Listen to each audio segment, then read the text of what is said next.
गीता अध्याय 15 के श्लोक 16-17 में 3 प्रभु बताए हैं।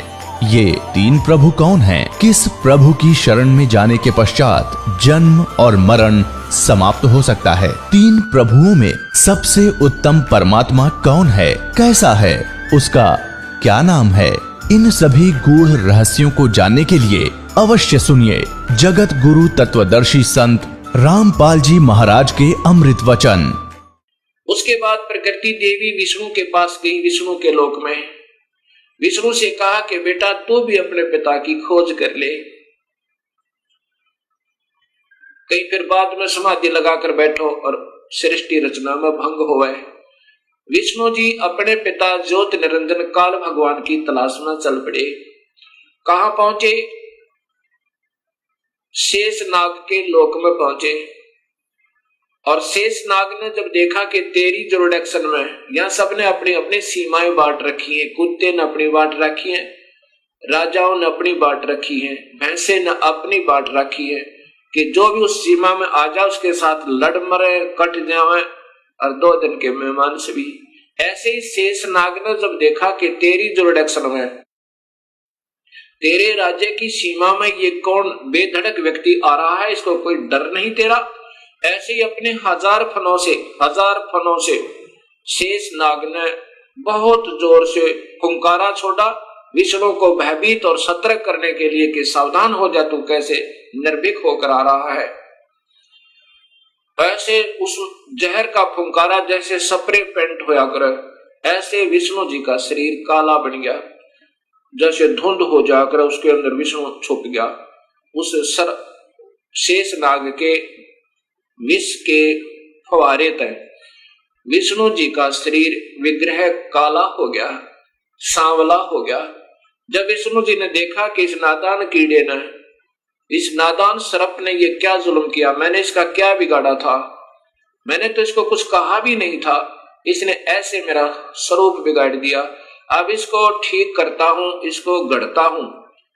ऐसा सोचकर उस नाग को समाप्त करने के लिए विष्णु आगे बढ़ने लगा। उसी समय आकाशवाणी हुई ज्योत निरंजन की, काल की, कि विष्णु अब इसको कुछ मत कहे शेषनाग को, अगर ऐसे तुम लड़ने मरने लगे तो सृष्टि कैसे प्रारंभ होगी।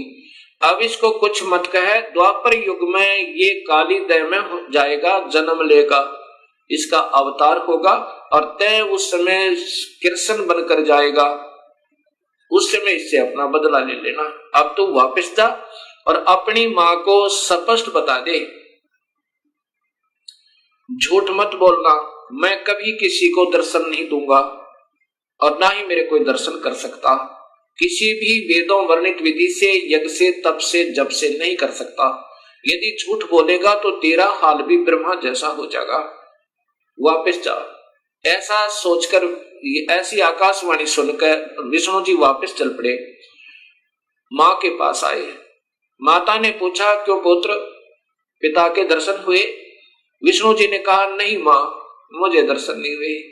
इस बात को सुनकर ये जगदम्बिका दुर्गा बड़ी प्रसन्न हुई और विष्णु को सीने से लगाया और कहा, पुत्र तू सत्यवादी होगा और तुझे मैं यहाँ पालन पोषण और स्थिति का विभाग देती हूँ और अब मैं तुझे अपनी कृपा से तेरे पिता के दर्शन कराती हूँ। देख शरीर में ध्यान लगाकर और पहुंच जा सहस्रार कमल में। सहस्रार कमल में जो ज्योत प्रकाश दिखाई दे रहा है वो 1000 ज्योतियां, बस ये तेरे पिता का स्वरूप है, ये ज्योत स्वरूपी निरंजन है। ऐसे इन सबको बहका रखा है। विष्णु जी अपने पिता के प्रकाश रूप में दर्शन करके बड़ा प्रसन्न हुआ। उस अंदर प्रकाश देख के, ये मेडिटेशन करने वाले अंतिम उपलब्धि केवल ज्योत बताते हैं, वो ज्योत स्वरूपी वही तो काल है और उसी को देखकर सब प्रसन्न हो जाते हैं। उसके बाद यही माई शिव जी के पास गई, शंकर जी के पास गई। शंकर जी से कहा, बेटा तू भी अपने पिता की तलाश कर ले, तेरे 2 भाइयों को तो मिला नहीं। शिव जी ने कहा कि हे मां, जब मेरे 2 बड़े भाइयों को नहीं मिला पिताजी, तो मैं तो कोशिश ही नहीं करता, परंतु मां मेरी एक प्रार्थना है, तो माता ने कहा कि बोलो क्या चाहते हो? कि मुझे जन्म मरण रहित कर दे, मुझे अमर कर दे माँ, मैं तो यही मांगता हूं आपसे। तब माँ ने कहा, प्रकृति देवी दुर्गा ने कहा कि बेटा ये नहीं हो सकता, जो पैदा हुआ है इस 21 ब्रह्मांड में उसका जन्म होगा, जो जन्म हो गया उसकी मृत्यु होगी, जो पैदा हुआ उसकी मृत्यु होगी, और जो मर गया उसका पुनर्जन्म अवश्य होगा, चाहे किसी भी योनि में कर्म आधार पर हो जाए। अमर नहीं कर सकती। पुत्र में एक विधि बता सकती हूं जिसके कारण तेरी आयु सबसे ज्यादा हो जाएगी। भगवान शिव ने कहा कि माँ ऐसी ही कृपा कर दो। तब देवी ने कहा कि पुत्र तू ज्यादातर मेडिटेशन करया करे, और मेडिटेशन करते करते अपने श्वासों को, प्राणों को 10वें द्वार पर स्थिर कर दिया कर, श्वास कम से कम आने दिया कर, और ठंडे क्षेत्र में रहा कर ताकि तेरा शरीर खराब ना होए। उसके बाद भगवान शिव ज्यादातर ध्यान समाधिस्थ रहते हैं और अपने श्वासों को रोक लेते हैं। श्वासों के आधार पर ही ये सब प्राणियों की आयु निर्धारित है। उसके बाद फिर इन तीनों से कहा कि तुम जाओ सागर मंथन करो। पहले माई ने कहा कि तुम पहले मेरे से सृष्टि रचना करो, मुझे ही पत्नी बनाकर तुम तीनों यहाँ के सृष्टि रचना करो। तब इन तीनों ने कहा, हे माँ, माता नार पुत्र की होई, हे जननी ये कहां अगत होई। तब माँ ने कहा कि बेटा मैं तुम्हारी परीक्षा ले रही थी और ये देख रही थी तुम भी अपने पिता की तरह ही ऐसे हो या तुम्हारे अंदर कोई विवेक है। ठीक है, तुम जाओ फिर सागर मंथन करो। अब दूसरी बार फिर सागर मंथन किया। जब सागर मंथन किया उसमें 3 रूप माई नहीं अपने बनाए इस दुर्गा ने। ये सिद्धि होती है, एक सिद्धि वो चोलेदार है, चोले माने शरीर। 3 रूप बनाए और 3 लड़कियों के रूप में बाहर आई। वो तीनों के तीनों ब्रह्मा विष्णु महेश एक एक लड़की को लेकर के, तीनों लड़कियों को लेकर के माँ के पास आए। माता ने पूछा कि पहले कौन सी निकली थी? कि ये, उसका नाम सावित्री रखा, वो ब्रह्मा से ब्याह। दूसरी का नाम लक्ष्मी रखा, वो विष्णु से ब्याह। और तीसरी का नाम उमा रखा, वो शिव से शादी कर दी। और तीनों से कहा कि अपनी अपनी पत्नियों को लेकर अपने अपने लोक में जाओ और अब ये सृष्टि प्रारंभ करो। यहां से ये काल सृष्टि प्रारंभ हुई। अब इसी का प्रमाण आपको देवी भागवत महापुराण में देता हूं, तीनों की शादी का। अब देखिएगा, ये वही देवी भागवत महापुराण गीता प्रेस गोरखपुर से प्रकाशित।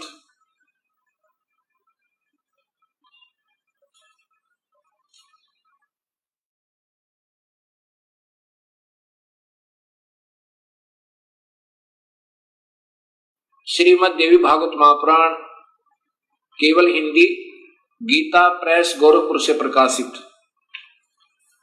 और इसी का वही तीसरा स्कंद चल रहा है। इसमें देखिएगा यहां पर, इस प्रकार मुझसे आज्ञा देकर प्रसन्न वदना भगवती जगदम्बा ने भगवान विष्णु से कहा, विष्णु मन को मुग्ध करने वाली इस महालक्ष्मी को लेकर अब तुम भी पधारो। महालक्ष्मी से ब्याह कर दिया। यह सदा तुम्हारे वक्षस्थल में विराजमान रहेगी, इसमें किंचित मात्र संदेह नहीं। और फिर बताया कि तुम सतोगुण हो, तुम एक महान पुरुष हो, तुम्हारे पास सतोगुण की प्रधानता रहनी चाहिए, तुम सतोगुण हो। अब फिर आगे देखिए,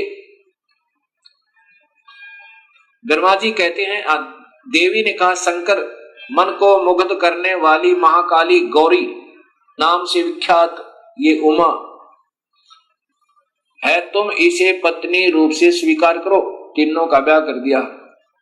कैलाश की रचना करके वहीं रहो। एक यहाँ नकली कैलाश और बना रखा है इस शिवलोक में।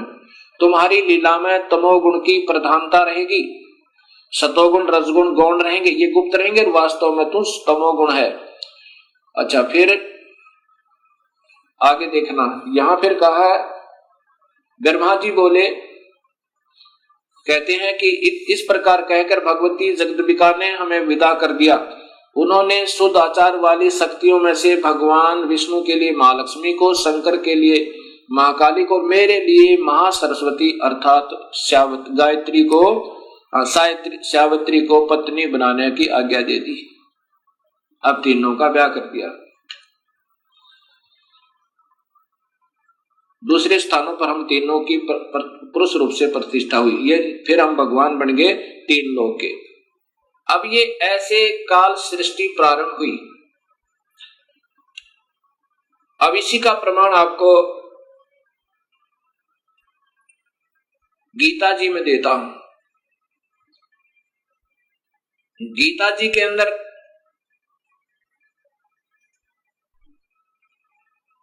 अब देखिएगा, श्रीमद् भगवत गीता, गीता प्रेस गोरखपुर से प्रकाशित, और इनके टीकाकार हैं श्री जय दयाल गोविंद का,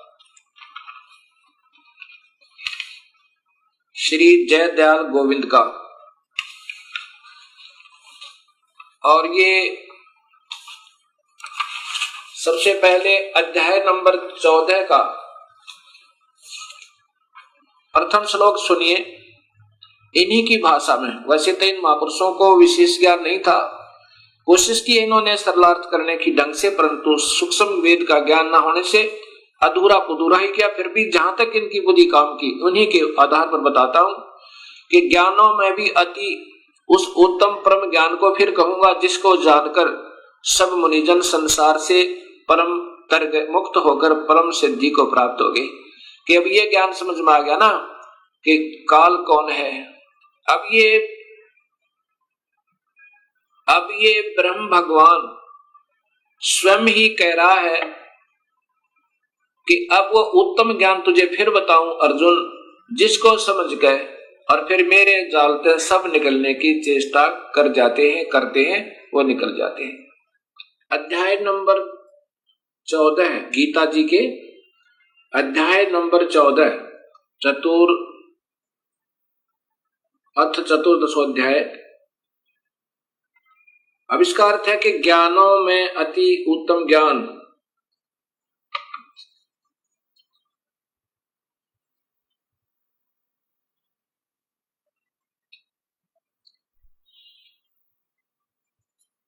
ज्ञानों में भी अति उत्तम उस परम ज्ञान को मैं फिर कहूंगा जिसको जानकर सब मुनिजन इस संसार से मुक्त होकर परम सिद्धि को प्राप्त हो गए। ये प्रथम श्लोक 14वें अध्याय का। अब द्वितीय श्लोक देखो।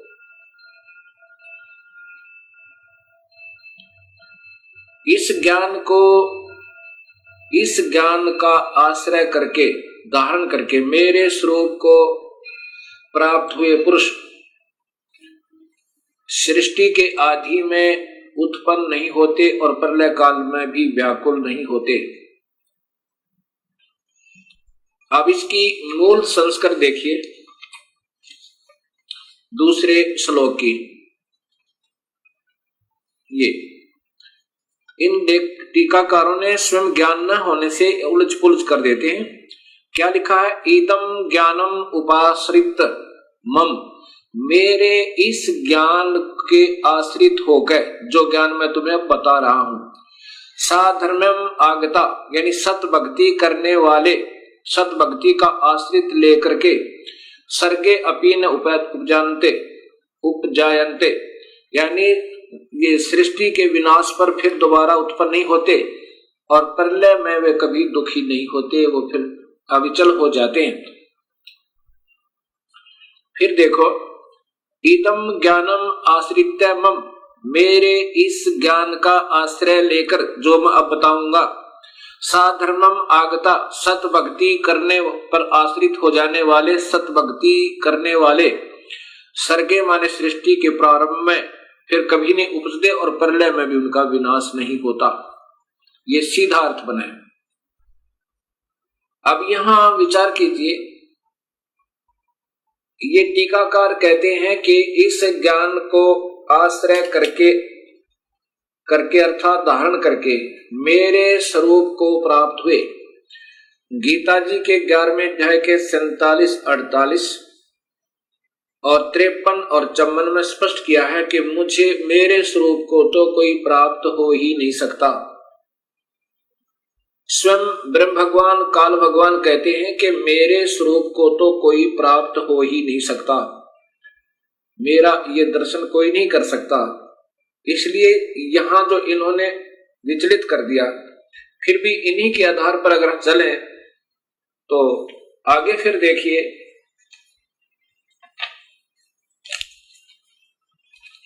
ये 14वें अध्याय का 3रा, 4था और 5वां श्लोक स्पष्ट करता है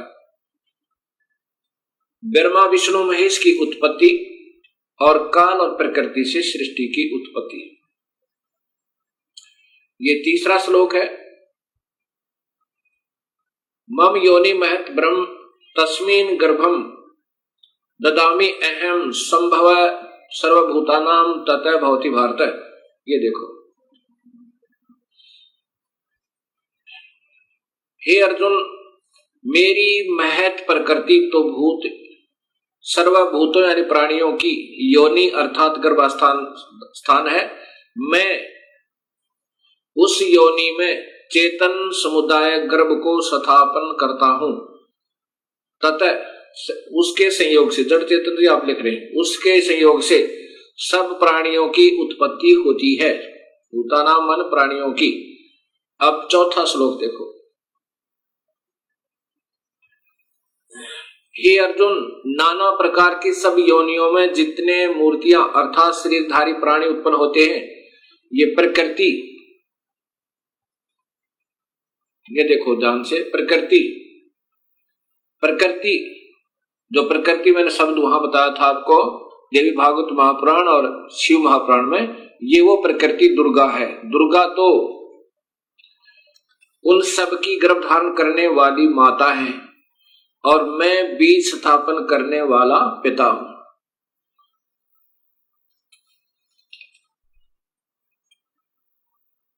अब ये काल भगवान ब्रह्म क्षर पुरुष स्वयं कह रहा है कि ये प्रकृति तो मेरी पत्नी रूप में है और मैं बीज स्थापन करने वाला पिता हूं और मैं उसके पेट में बीज स्थापित करता हूं जिससे सब प्राणियों की उत्पत्ति होती है और इसी से प्रकृति से ही तीनों गुण उत्पन्न हुए, रजगुण ब्रह्मा, सतगुण विष्णु, तमगुण शिव जी। ये 14वें अध्याय का 5वां श्लोक देखिएगा।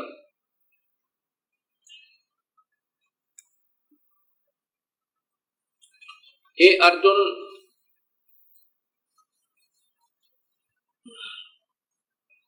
हे अर्जुन, सतगुण रजगुण और तमगुण, सत्वम रजम तमः, सतगुण विष्णु, रजगुण ब्रह्मा, तमगुण शिव।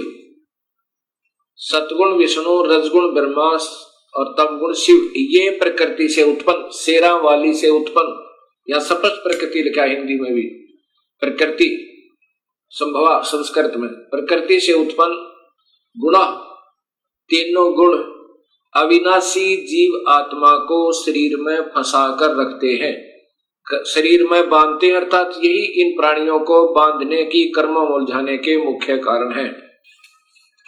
अब गीता जी के 4थे अध्याय के 5वें श्लोक में लिखा है कि अर्जुन, तेरे और मेरे बहुत जन्म हो चुके हैं, आप नहीं जानते, मैं जानता हूं। कौन कह रहा है? ये काल कह रहा है।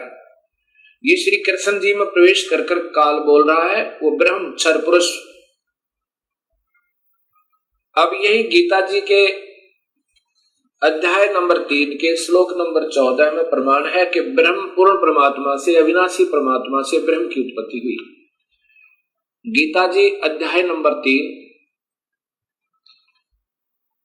और ये श्लोक नंबर 14 और 15, 14 और 15, ये इनकी संस्कृत है और यहां टीका देखिएगा।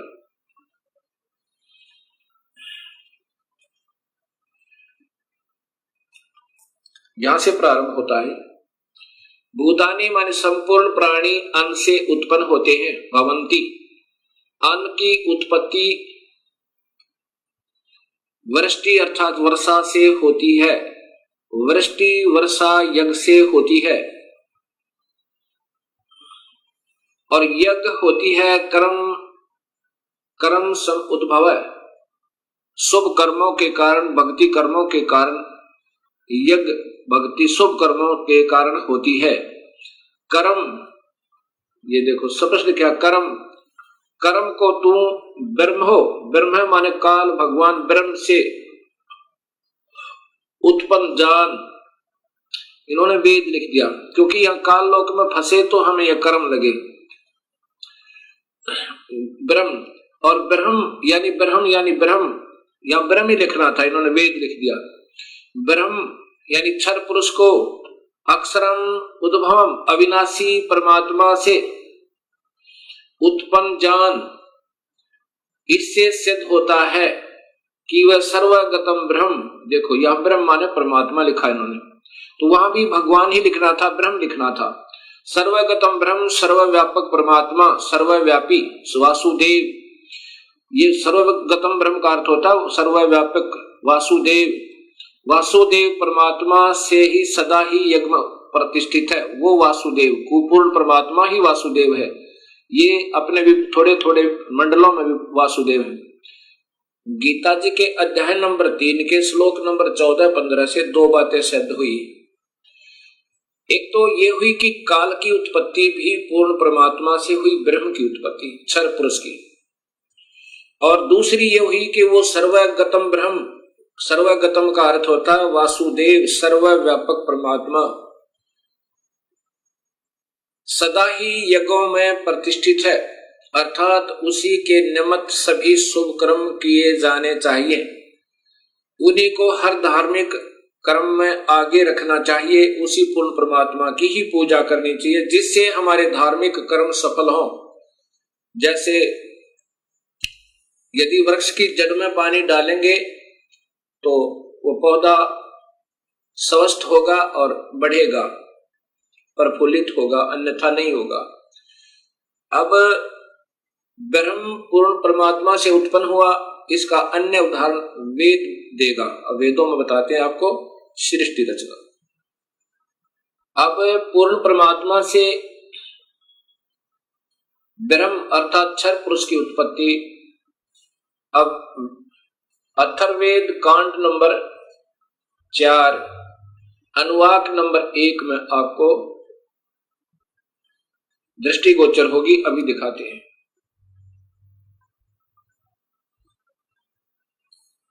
यह है अथर्ववेद संहिता, सरल हिंदी भावार्थ सहित, कांड नंबर 1 से 10। ये कांड नंबर 4 में आपको मिलेगा। ये देखिएगा, संपादक वेद मूर्ति तपोनिष्ठ पंडित श्रीराम शर्मा आचार्य, इनके द्वारा इनका टीका है। लेकिन इन महापुरुषों को ज्ञान न होने से अपने अपने तुक्के लगाए इन्होंने, फिर भी सच्चाई नहीं छुप पाई। क्या लिखा है? ये है अथर्ववेद चतुर्थ कांड। ये पहले तो हिंदी संस्कृत देखना। ब्रह्म ज्ञानम प्रथमम पृष्ठादय विसीमितः सुरुचो वेन आवै स बुद्धिन्या उपमा अस्य विष्ठा सत च योनिम असत वीव। अब दूसरे में इयम पित्राः राष्ट्री अग्रे प्रथमाया जनुषे भुवनेष्टा तस्मात् सुरुचम हवराहरम धर्म श्रृणान्तो प्रथमाय धास्वे। अब तीसरे में देखना, पर्यो यजे विद्वानस्य बंधु विश्व देवानाम जनिमा विवक्त ब्रह्मण है उजबार है। ब्रह्मण पूर्ण परमात्मा से ब्रह्म ने ब्रह्म की उत्पत्ति हुई। इन्होंने भी कोशिश की है, देखिएगा। ये देखो, ये शरणार्थ करते करते इन्होंने क्या लिखा है? खूब कोशिश की है सुलझाने की, पर नहीं सुलझा इनसे। ब्रह्म से ब्रह्म, ब्रह्म है ब्रह्मण, ब्रह्मण माने पूर्ण परमात्मा से, ब्रह्म माने क्षर पुरुष की, ब्रह्म से ब्रह्म की उत्पत्ति हुई। ये वैसे तो क्या मारे वेद ज्ञान अथवा यज्ञ, ब्रह्म का यह अर्थ नहीं होता। ब्रह्म से ब्रह्म की उत्पत्ति हुई। अब ये आपके सामने सच्चाई अवदास बताएगा। अथर्ववेद कांड नंबर 4 अनुवाक नंबर 1 के सूक्त 7 हैं ये। प्रथम सूक्त यानी श्लोक में क्या लिखा है? प्रथमम ब्रह्म, सर्व प्रथम यानी अनादि परमात्मा ने जय माने प्रकट होकर, ज्ञानम माने अपनी सूझबूझ से, पुरुषार्थ माने शिखर में अर्थात सतलोक आदि, सतलोक, अलखलोक, अगमलोक, अनामी लोक, सोरुच सप्रकाशित, विसीमित, उनकी कोई सीमा नहीं, सीमा रहित यानी बहुत लंबे चौड़े बनाए। वे ने माने जुलाहे ने, वे माने बुनना, वे ने माने जुलाहा, उस बुनने वाले परमेश्वर ने, जुलाहे ने ताने की तरह, कपड़े की तरह बुनकर आव माने सुरक्षित किया। जय तथा स माने उसी, बुधिन्या माने मूल मालिक ने, योनि माने मूल स्थान सतलोक के, उपमा माने सदृश्य, उसी के जैसे लोक नीचे के बनाए, लेकिन ये नासवान है, वो स्थायी है, मिलते जुलते। अस्य माने यह है सत्य, ये अक्षर पुरुष यानी परब्रह्म के लोक 7 संख ब्रह्मांड। जय तथा असत्य क्षर पुरुष ये काल के ब्रह्मांड 21 ब्रह्मांड आदि। वी वह माने न्यारे न्यारे स्थान, उन दोनों के न्यारे न्यारे स्थान, विष्ठा माने स्थापित किए। अब दूसरे में है एयम माने इसी, पित्रा माने जगत पिता परमेश्वर ने, एतु माने इस, अग्रह माने सर्वोत्तम, प्रथमाय माने प्रानंदनी, राष्ट्रीय माने राजेश्वरी अर्थात शक्ति अर्थात पराशक्ति को, उस परमेश्वर ने, कबीर परमात्मा ने सबसे पहले, इसी जगत पिता ने अर्थात ये सबका मालिक है, इस सर्वोत्तम सबसे पहले प्रानंदनी यानी अपनी एक शक्ति से अपनी एक माया तैयार की वहां पर, जिससे लड़की बनाई थी, उस आत्मा को दुर्गा बनाया। वो जनु से माने उत्पन्न करके भुवनेष्ठा माने लोकों की स्थापना की, उसी माया से। गरीबदास जी कहते प्रानंदनी एक शक्ति है, जाकर सृष्टि आधार। उस कबीर परमात्मा ने एक प्रानंदनी शक्ति अर्थात पराशक्ति, राजेश्वरी शक्ति, पराशक्ति को उत्पन्न करके और फिर सब लोगों को उसके आधार से स्थापित किया हुआ।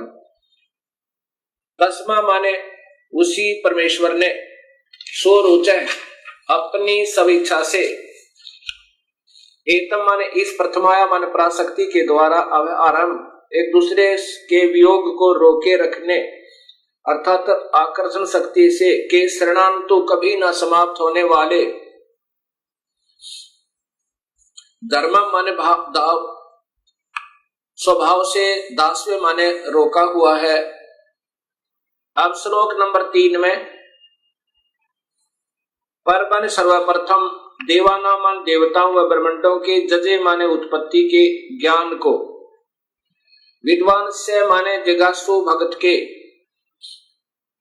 को, यह माने जो बंधु माने वास्तविक साथी अर्थात पूर्ण परमात्मा ही, जनिमा अपने द्वारा रची हुई सृष्टि को, विवक्ति यानी स्वयं ही ठीक ठीक बताता है। क्या बताता है? कि ब्रह्मण है, पूर्ण परमात्मा ने, मध्यात्मा ने अपनी शब्द शक्ति से,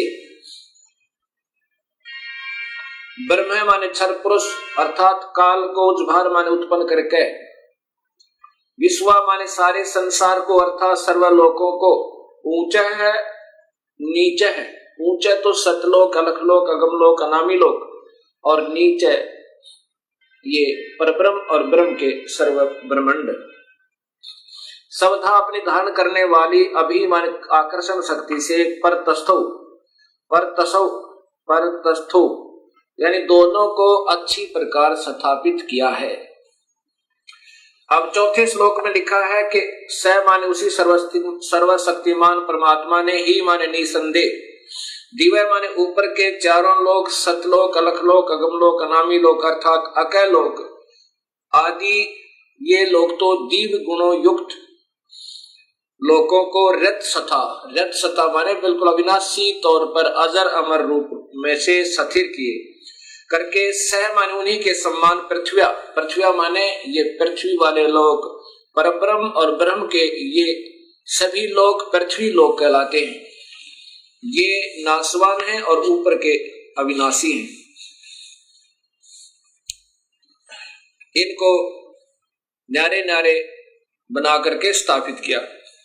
अब 5वें श्लोक में है कि स माने उसी बुद्धिन्यात मूल मालिक से अभी अग्रम सर्वप्रथम स्थान पर आश्रय माने ये माया अष्टंगी दुर्गा प्रकृति देवी जुनू से माने उत्पन्न हुई, उसी परमात्मा से इस प्रकृति देवी की उत्पत्ति हुई। कबीर परमात्मा ने यानी पूर्ण ब्रह्म ने उस जो सबसे पहले स्वीकृति दी थी जिस आत्मा ने इस काल के साथ आने की, उसको एक लड़की बनाया था, दुर्गा बनाया था, अध्या माया बनाया था, प्रकृति देवी। तो यहाँ बता रहे हैं कि स माने उसी बुद्धिनाथ मूल मालिक से अभी अग्रम माने सर्वप्रथम स्थान पर आश्रय माने अष्टंगी दुर्गा प्रकृति देवी जनु से माने उत्पन्न हुई।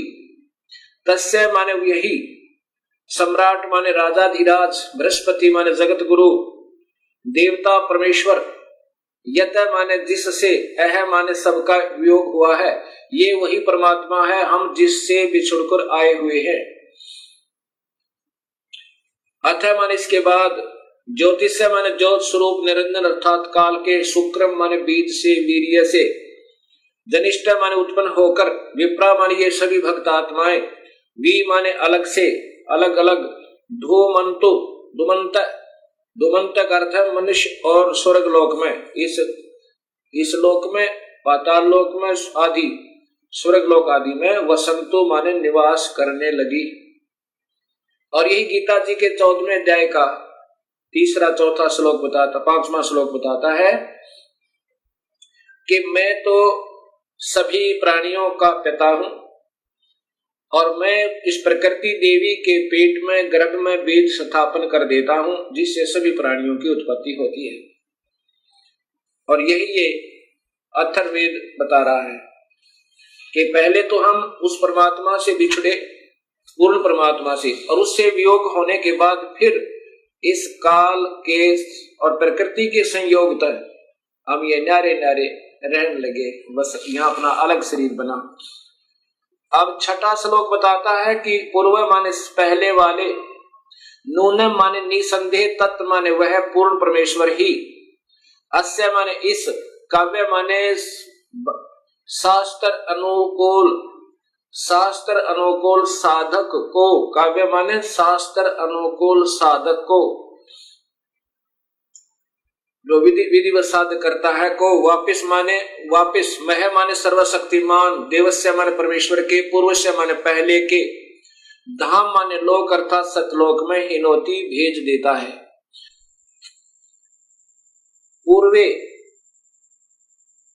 पूर्वे पहले वाले विशेष चाहे हुए ऐसा माने इस परमेश्वर को, वह जजे माने सृष्टि उत्पत्ति के ज्ञान को जानकर जो भक्त आत्मा सतलोक पहुंच गया, फिर उसको ये पता चलता है कि मैं कैसे इस काल के जाल में फंसा था, कैसे हमने स्वयं ही स्वेच्छा से अपने मूल मालिक से हृदय हटाकर और इस काल के ऊपर आसक्त हुए थे, जिसके कारण हमने ये नाना कष्ट उठाने पड़े उस मृतलोक में जाकर। उस सृष्टि उत्पत्ति के ज्ञान को और उस पूर्ण परमात्मा को जिसकी तलाश सब प्राणियों को है, उसको पाकर फिर बड़े आनंद के साथ, बड़े प्यार के साथ, आधा सोए आधा जागे, बड़े प्यार के साथ फिर वो वर्णन करता है उस परमात्मा की महिमा का। हे मालिक, बड़ी दया करी, आपने इस काल के जाल तक हमें निकाल लाए। बहु अभिभूत आनंद साकम माने के साथ, अर्धः माने आधा, ससन सोता हुआ, इतथ्या माने इधिवत, इस प्रकार, नु माने सतीति करता है, सतुति करता है। गरीबदास जी महाराज जो हरियाणा में छुडानी के अंदर उनका प्रादुर्भाव हुआ है, उनको भी परमेश्वर कबीर साहब आए थे और सतलोक लेकर गए थे उस आत्मा को, और फिर उस अपनी प्यारी आत्मा को वापस भेजा था। तब उस परमेश्वर स्वरूप हुए परमात्मा के संपर्क में आने से गरीबदास जी महाराज ने कहा, गरीब अजब नगर में ले गए हमको सतगुरु आने, जल के ब्रह्म अगाध गति वहां सोते चादर ताने। अब इसी अथर्ववेद कांड नंबर 4 अनुवाक नंबर 1 का श्लोक नंबर 7वां और अंतिम ये स्पष्ट करेगा कि वो परमात्मा कौन है जिसने सृष्टि रची, जो जगत पिता, जगत गुरु, विधिवत साधक को सतलोक भेजने वाला, वास्तविक साथी और काल की तरह धोखा न देने वाला, सारे ब्रह्मांडों का रचनहार वो है कौन, ये बताएगा कि वो कबीर परमेश्वर है। यह माने जो अथर्वाणम माने अचल अविनाशी, जो कुल वास्तव में अविनाशी, परम पितरम माने जगत पिता, देव बंधु, भक्त का, आत्मा का वास्तविक साथी अर्थात आत्मा का आधार, बृहस्पति जगत गुरु, चय तथा नमशा माने विनम्र पुजारी अर्थात विधिवत साधक को, एवं माने सुरक्षा के साथ सतलोक गच्छात माने सतलोक ले जाने वाला, विश्वेशाम सर्व ब्रह्मांडों को जनिता माने रचने वाला, न दबायते काल की तरह धोखा न देने वाला, स्वभावान स्वभाव अर्थात गुणों वाला, यथा माने ज्यों का त्यों, स माने वही, तो माने आप, कबीर देव है, वो कबीर परमेश्वर है। ओए होए होए, वह कबीर परमेश्वर है। ये स्पष्ट अथर्ववेद कांड नंबर 4 ने कर दिया कि वो परमात्मा कबीर है जिसने सारी सृष्टि रची, सभी का वो पालनहार और कुल मालिक, सब ब्रह्मांडों का रचनहार, वो कबीर परमेश्वर है। अब वेदों में पुनर्देखिएगा, ये अथर्ववेद अक्षेम करण दास त्रिवेदी के द्वारा भाषा भाष्य है, और ये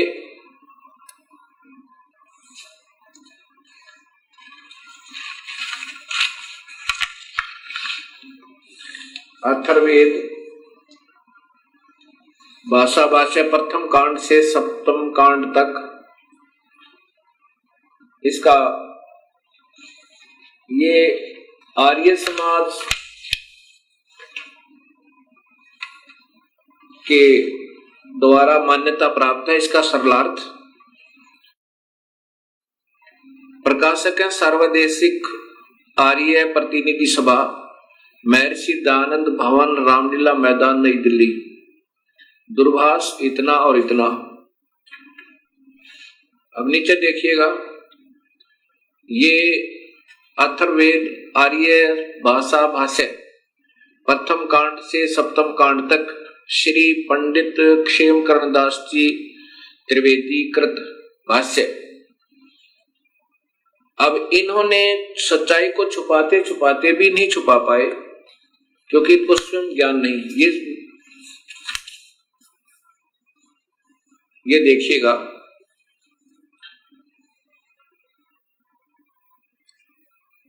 ये वही अथर्ववेद चतुर्थ कांड भाषा भाष्य चतुर्थ कांड है।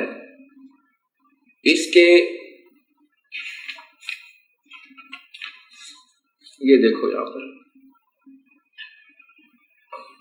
स ही दिव्य स पृथ्वी रत्सता, ये वही श्लोक है चौथा कांड नंबर 4 का वाक नंबर 1 का श्लोक नंबर 4 में। ये स्वयं स्वीकार करते हैं कि स माने उस स विष्णु व शिव ने ही दिव्य सूर्य के और पृथ्वी के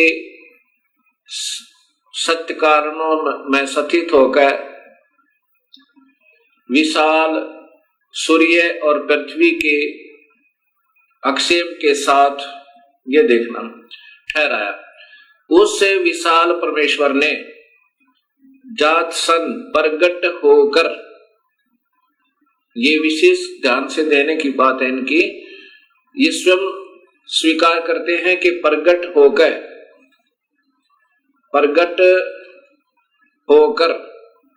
अर्थात आकार में आकर दोनों विशालों अर्थात सूर्य रूप सदम घर पृथ्वी वाले लोक को अलग अलग ठहराया, स्थिर किया।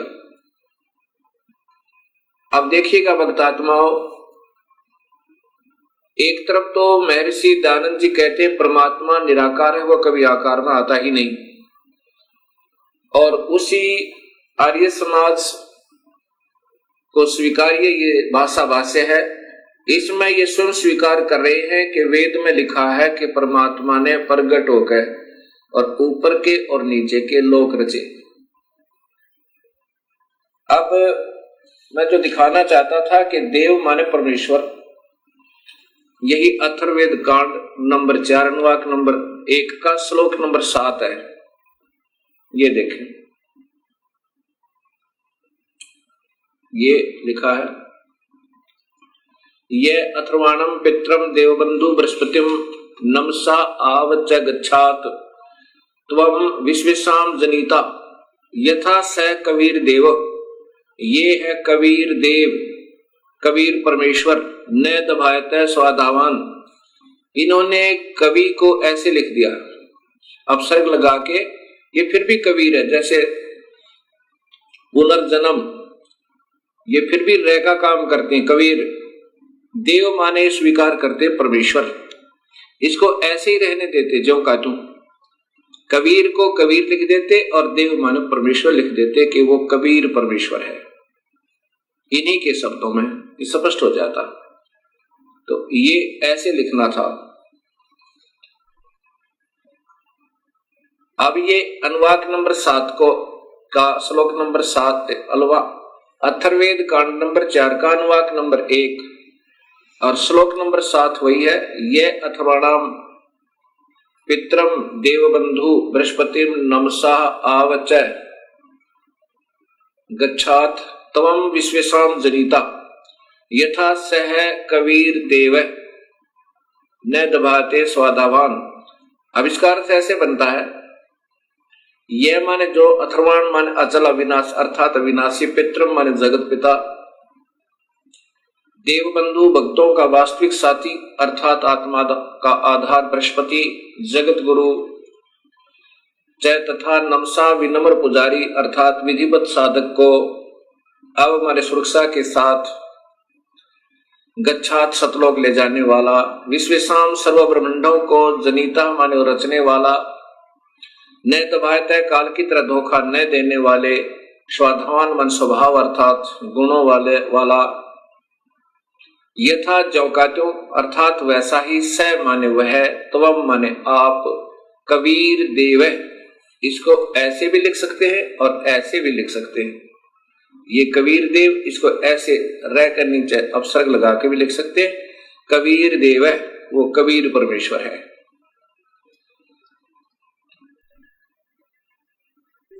यजुर्वेद,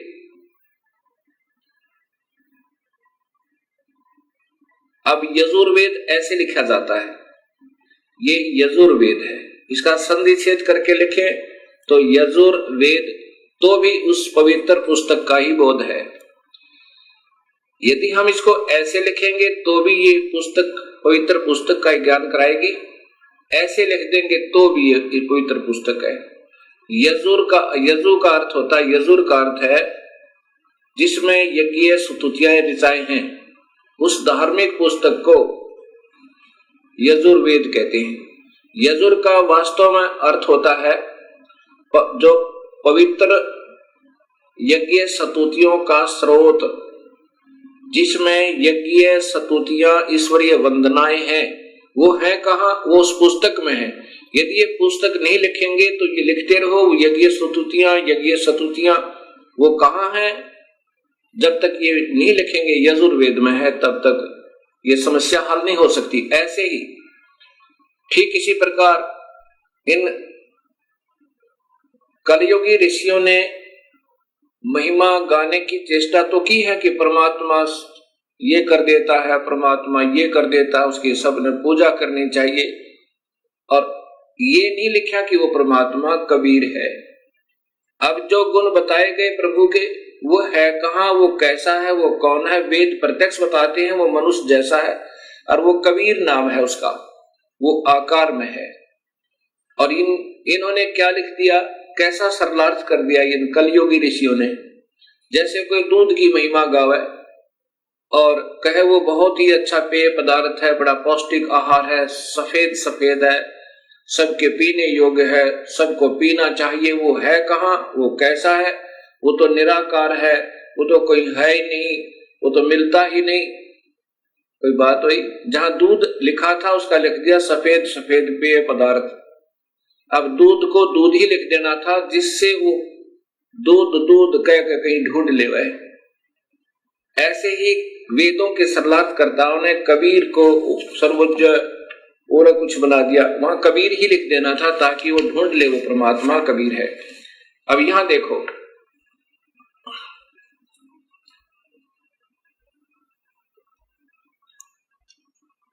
ये जैसे यजुर्वेद लिखा है ऐसा ही ये कबीर देव है, ऐसे ही ये कबीर देव है, ये कबीर देव।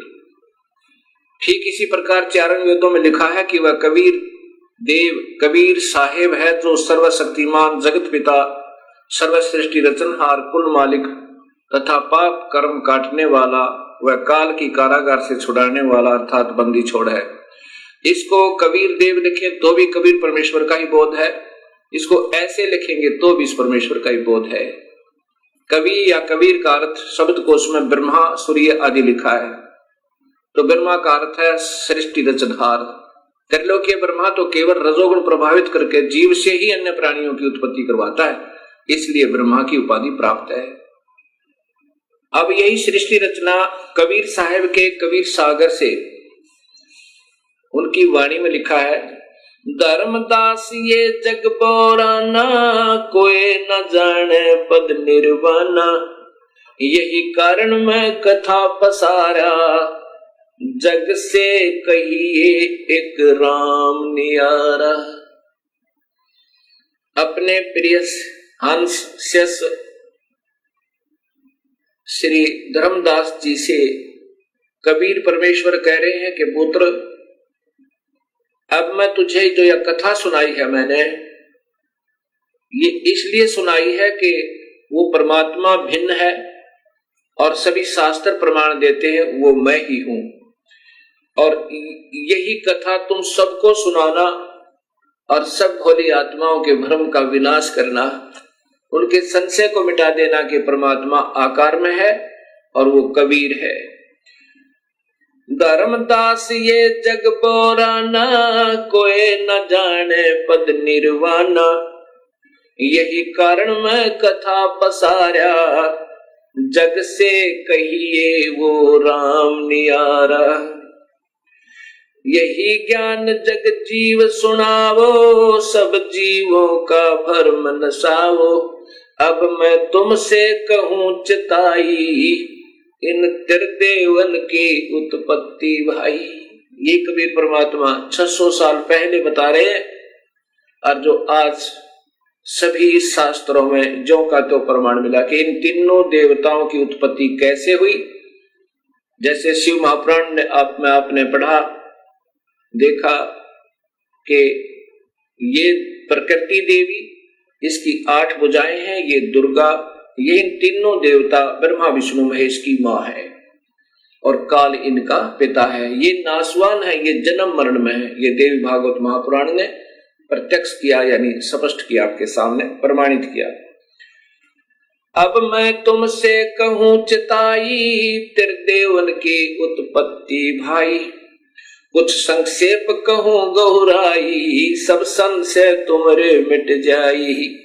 भरम गए जग वेद पुराना, आदि राम का भेद न जाना। आदि राम वो जो प्राथमिक परमात्मा, सबसे पहले वाले भगवान सतपुरुष का, कबीर साहिब का। राम राम सब जगत बखाने, आदि राम कोई बिरलाए जाने। सभी भगवान भगवान अल्लाह अल्लाह गॉड गॉड कर रहे हैं, लेकिन वास्तविक परमात्मा को कोई बिरला ही जानता है।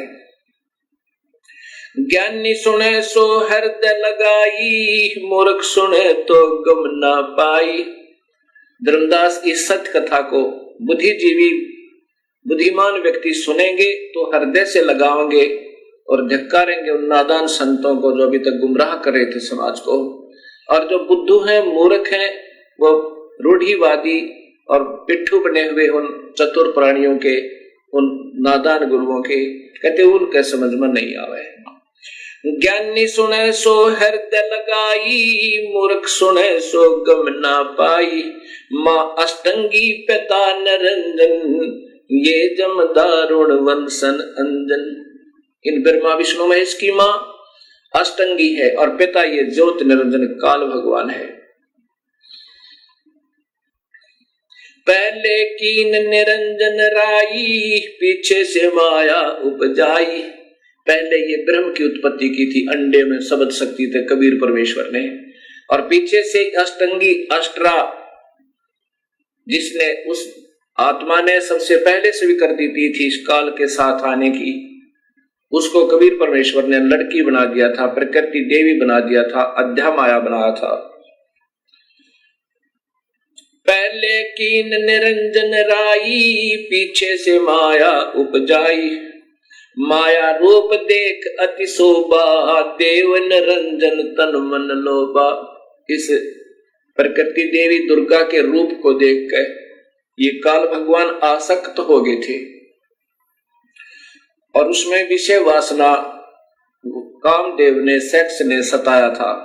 कामदेव धर्मराय सताए, देवी को तुरंत धर खाए। पेट से देवी करी पुकारा, हे साहेब मेरा करो उबारा। टेर सुनी तब हम ता आए, अष्टंगी को बंद छुड़वाए।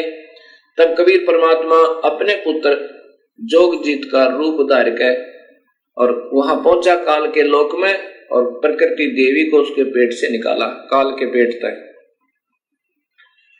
टेर सुनी तब हम ता आए, अष्टंगी को बंद छुड़वाए।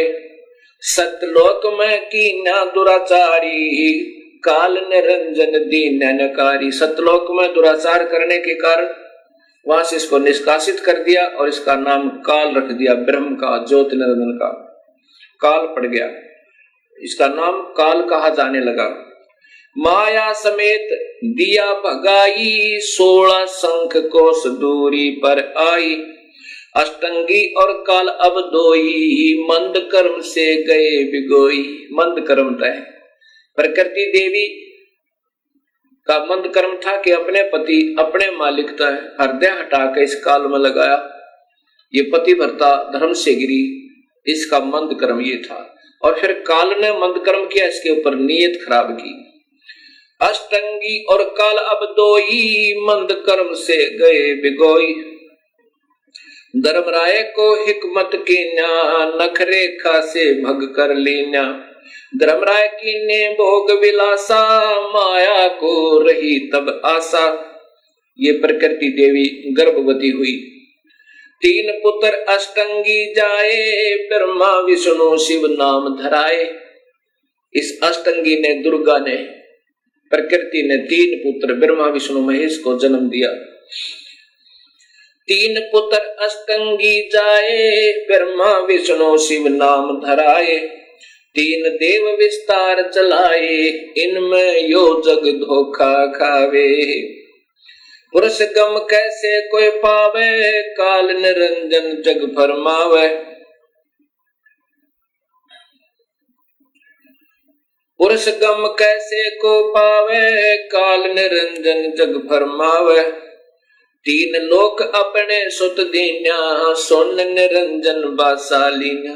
3 लोग तो अपने पुत्रों को देकर और स्वयं शून्य में, पहले तो हर ब्रह्मांड में इस काल ने एक शून्य बना रखा, अपना ब्रह्मलोक बना रखा है। फिर इन 20 ब्रह्मांडों से भी बाहर रहता है, उनसे भी न्यारा रहता है। 3 लोक अपने सुत दीन्या, सुन निरंजन बासा लीन्या, अलख निरंजन सुन ठिकाना, ब्रह्मा विष्णु शिव वेद न जान्या। इस काल का शून्य में ठिकाना है, 21वें ब्रह्मांड में रहता है। अब पहले ये चित्र देखिएगा, एक ब्रह्मांड का चित्र है। इसमें ये 7 लोक नीचे के हैं, ये पाताल लोक है, ये अतल वतल वितल आदि, ये पृथ्वी लोक है, और ये इंद्र का लोक है, ये स्वर्ग और नरक साथ साथ है, ये धर्मराय का लोक है, और ये फिर शिव का लोक है जो त्रिलोकीय शिव है, एक ब्रह्मांड का एक विभाग का मंत्री, और ये ब्रह्मा जी का लोक है, ये विष्णु जी का लोक है, और ये स्वयं काल यहाँ रहता है जहां इन सबको चक्कर देकर रखा है। और ये एक ब्रह्मांड में इसके 3 स्थान है और 3 ही रूप बनाकर महाब्रह्मा महाविष्णु महाशिव रूप में रहता है। और यहाँ पर ये मानसरोवर है, यहाँ इसी हर ब्रह्मांड में कबीर परमात्मा भी ऐसे रहते हैं जैसे हर देश में जो राजदूत भवन होते हैं वहां पर उस देश के नुमाइंदे रहा करते हैं। ये स्वयं कबीर परमात्मा अपना अन्य रूप बनाकर यहाँ विद्यमान रहते हैं इन सबको नियंत्रित रखने के लिए। अब इसके बाद आप देखिएगा ये 21 ब्रह्मांड का चित्र, ये एक ब्रह्मांड है, ये एक ब्रह्मांड है। इस एक ब्रह्मांड अंड और ब्रह्मांड और पिंड इसी के नाम है, इसी के आधार पर शरीर की रचना है। ये एक ब्रह्मांड है जिसमें ये ब्रह्मा विष्णु महेश केवल विभागीय मंत्री हैं। अब देखिएगा 21 ब्रह्मांड का चित्र, ये काल के 21 ब्रह्मांड की सीमा है ये सारी, और ये काल ने 4 महाब्रह्मांड बनाए हैं ब्रह्म ने, और इसमें एक महाब्रह्मांड में 5 ब्रह्मांडों का ग्रुप बनाया हुआ है। इस एक ब्रह्मांड में ब्रह्मा विष्णु महेश प्रभु हैं, विभागीय मंत्री हैं।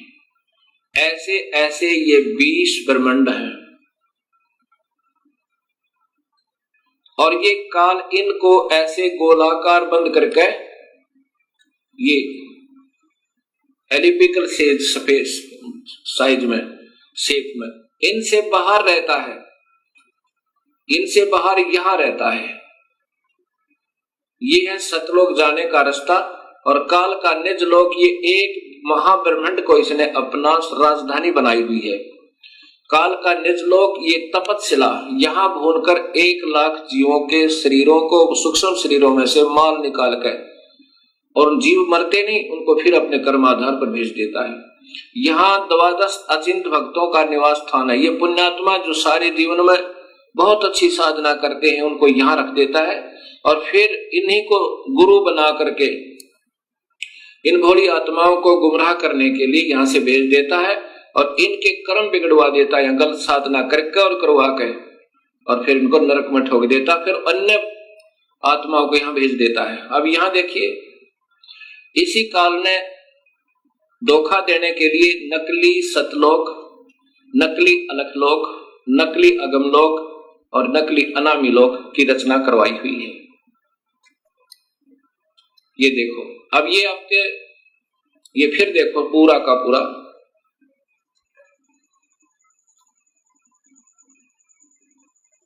अब आपको ऋग्वेद भी दिखाऊंगा, उसमें स्पष्ट लिखा है कि ये काल इन सब को ऐसे घेरे में बांध कर और इनसे न्यारा भी रहता है, वो यहां रहता है। ये चित्र तो पहले बना दिए थे दास ने, वो वेद तो बाद में देखे हैं, क्योंकि ये सब अनुभव और सतगुरु कबीर साहब की प्रेरणा उनकी वाणी का आधार है। देखिएगा, ये सतलोक है, ये इसकी कोई सीमा नहीं, आगे भी इधर भी और ये कबीर परमेश्वर का अपना निज स्थान है। ये 16 पुत्रों के अलग अलग द्वीप हैं, अचिंत आदि के, और ये 7 शंख ब्रह्मांड हैं परब्रह्म के। ये अक्षर पुरुष के ये 7 शंख ब्रह्मांड है, और ये असंख्य ब्रह्मांड बिना गिनती के ये सतलोक के स्वामी कबीर परमेश्वर के अंतर्गत हैं, और ये भी इन्हीं के इसी के अंतर्गत है। इनको अलग दे रखा, फिर भी कंट्रोल इन्हीं का है। ये 7 शंख ब्रह्मांड ये अक्षर पुरुष के हैं, ये लाल जो घेरे में दिखाई देता है, और ये है उस काल भगवान के 21 ब्रह्मांड। ये कुल आगे इसके ये 21 ब्रह्मांड है, और इसमें ये है 4 महाब्रह्मांड, जिसमें 5 ब्रह्मांड है। अब देख लो, ये जो एक छोटा सा टिकारी दिखा है, एक ये बिंदी, ये है एक ब्रह्मांड। इसमें वो ब्रह्मा विष्णु महेश प्रभु है। अब कहा तो ये सारे ब्रह्मांडों का रचनहार, सबका कुल मालिक, और कहा ये एक विभागीय मंत्री अलग ले गए। अब ये देखना आपने, ये काल के ये 21 ब्रह्मांड कुल, और यहाँ ये इसकी तपस्या, ये नकली लोक, ये 12 अचिंत भक्तों के, और ये ब्रह्मांड है। ये इनसे यहाँ जो आपने देखा 21 ब्रह्मांड।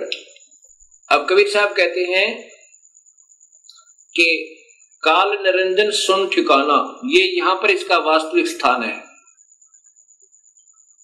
ये काल कहता गीता में कि इन तीनों गुणों में मैं नहीं हूं, मैं इनसे बाहर हूं। हर ब्रह्मांड में भी ये बाहर है, और साथ में 20 ब्रह्मांडों को बांध करके, और ये यहां रहता है, ये अलग रहता है। तो यहां कबीर साहब कहते हैं काल निरंजन बड़ा बटपारा, 3 लोक जीव कीन आहारा। ये काल निरंजन सुन ठिकाना, ब्रह्मा विष्णु शिव भेद न जाना। यहाँ रहता है ये, और इनको ये बांध रखा हर एक को यहाँ पर, ये बीच में सुन बना बना कर। ऐसे इस काल ने इनको अपने पुत्रों को भी धोखा दिया हुआ है। ये जब अपने पुत्रों को भी धोखा दे सकता है, तो अन्य किसको बख्शेगा। 3 देव विस्तार चलावे, इनमें यो जग धोखा खावे। ये 3 देव ब्रह्मा विष्णु महेश, ये काल के विस्तार को हर ब्रह्मांड में अलग अलग रूप बना रखे इसने अपने पुत्रों के, अलग अलग पुत्र पैदा करके हर ब्रह्मांड में एक ब्रह्मा, एक विष्णु, एक शिव ऐसे ही बना रखे, और स्वयं ये सबका कंट्रोलर बना रहता है इस एक 20 ब्रह्मांड में।